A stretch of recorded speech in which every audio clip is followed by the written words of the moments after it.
جنید بغدادی کہتے تھے کہ میں نے اخلاص ایک حجام سے سیکھا۔ ایک میرے استاد نے کہا کہ تمہارے بال بہت بڑھ گئے ہیں، اب کٹوا کے آنا۔ پیسے کوئی نہیں پاس میں۔ حجام کی دکان کے سامنے پہنچے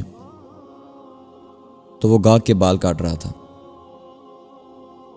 انہوں نے عرض کی، چچا اللہ کے نام پہ بال کاٹ دو گے؟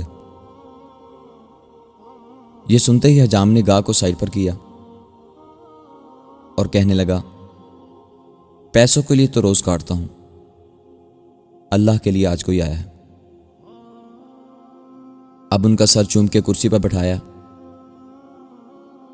روتے جاتے اور بال کاٹتے جاتے ہیں۔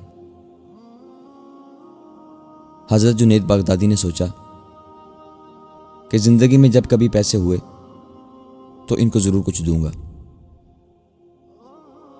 عرصہ گزر گیا، یہ بڑے صوفی بزرگ بن گئے۔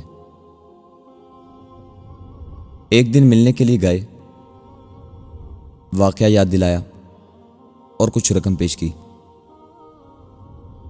تو حجام کہنے لگا، جنید تو اتنا بڑا صوفی ہو گیا، تجھے اتنا نہیں پتہ چلا کہ جو کام اللہ کے لیے کیا جائے اس کا بدلہ مخلوق سے نہیں لیتے۔